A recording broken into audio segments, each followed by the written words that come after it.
வணக்கம். மனநோய்கள், மன அழுத்தங்கள் மற்றும் பல்வேறு துன்பங்களால் பாதிக்கப்பட்டவர்களுக்கு அருள் வழங்கும் புகழ்பெற்ற திருத்தலமாக விளங்குகிறது குணசீலம் பிரசன்ன வெங்கடாஜலபதி பெருமாள் கோவில். இந்த ஆலயத்தின் சிறப்புகள் என்ன? ஏன் ஆயிரக்கணக்கான பக்தர்கள் இத்தலத்திற்கு வருகிறார்கள்? இங்கு நடைபெறும் அதிசய வழிபாடுகள் என்ன?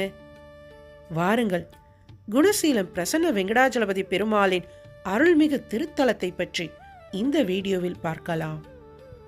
திருச்சி மாவட்டம் குணசீலம் பிரசன்ன வெங்கடாஜலபதி கோயிலில் பெருமாளே பிரதானம் என்பதால் இங்கு தாயார் சந்நிதி கிடையாது. திரிதலம் விமானத்தின் கீழ் அருள்பாலிக்கும் இப்பெருமாள் ஒவ்வொரு மாதமும் திருவோணத்தன்று கருட வாகனத்தில் வீதியுலா செல்கிறார். இங்குள்ள மூலவர் பிரசன்ன வெங்கடாஜலபதி என்றும் உற்சவர் ஸ்ரீனிவாசர் என்றும் அழைக்கப்படுவர். தீர்த்தம் காவிரி மற்றும் பாப விநாசம். குணசீலர் என்ற பக்தர் ஒரு சமயம் திருப்பதி வெங்கடாஜலபதியை தரிசித்து விட்டு வந்தார். அதன் பின்னர் தன்னுடைய ஆசிரமத்தில் பெருமாள் எழுந்தருள வேண்டும் என்று விரும்பினார். இதற்காக தவம் இருந்தார். பெருமாளும் காட்சி கொடுத்தார்.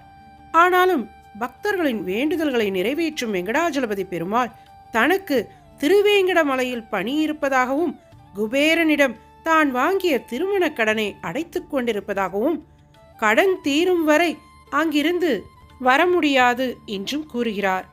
மீண்டும் தவம் இருக்கிறார் குணசீலர். அவரது தவத்தை மெச்சி அவரது வேண்டுகோளுக்கிணங்க இந்த இடத்திலேயே புரட்டாசி மாதம் சனிக்கிழமை திருவோண நட்சத்திரத்தன்று தனூர் லக்னத்தில் சந்திரனுடன் குரு சேர்ந்திருக்கும் வேளையில் திவ்ய மங்கள சொரூபராக பிரசன்ன வெங்கடாஜலபதியாக எழுந்தருளினார். பக்தரின் பெயரால் இந்த இடத்துக்கே குணசீலம் என்ற பெயர் விளங்கிற்று. ஒரு சமயம் குணசீலரின் குரு தால்பியர் தன்னுடன் இருக்கும்படி குணசீலரை அழைத்தார். குணசீலர் மனதில் ஒரே குழப்பம். தவமிருந்து கிடைத்திருக்கிற செல்வமாய் பெற்ற பிரசன்ன வெங்கடாஜலபதியை பிரிவதா, அல்லது தன்னை இவ்வளவு தூரம் உயர்த்திய குருநாதர் விருப்பத்தை நிறைவேற்றாமல் போவதா என்று. இதற்கு ஒரு முடிவு கூறுமாறு பெருமாளையே கேட்கிறார். பெருமாளும் குணசீலரை குருநாதருடன் செல்லுமாறு பணிக்கிறார். அதன்படி குணசீலர் தன்னுடைய சீடனை பெருமாளுக்கு தினமும் ஆராதனை செய்யும்படி கூறிவிட்டு குருவுடன் சென்று விட்டார். அப்போது குணசீலம் காடாக இருந்தது. அக்காட்டில் உள்ள விலங்குகள் சீடன் இருந்த பகுதியை முற்றுகையிட்டதும் அந்த சீடன் பயந்து ஓடிவிட்டான். காலப்போக்கில் பெருமாள் சிலையை புற்று மூடிவிட்டது. அந்த சமயத்தில் ஞானவர்மன் என்ற மன்னன் இப்பகுதியை ஆண்டு வந்தான். ஒரு சமயம் அரண்மனை பசுக்கள் புற்று இருந்த இடத்துக்கு மேய்ச்சலுக்கு வந்தன. அப்போது பால் கறந்த பின்பு பாத்திரங்களில் இருந்த பால் மறைந்ததும் மன்னன் தகவல் அறிந்து இந்த இடத்துக்கு வந்தான். அப்போதுதான் புற்றுக்குள் தெய்வ திருமேனி இருப்பதை அசிரீரி வழியாக உணர்ந்தான்.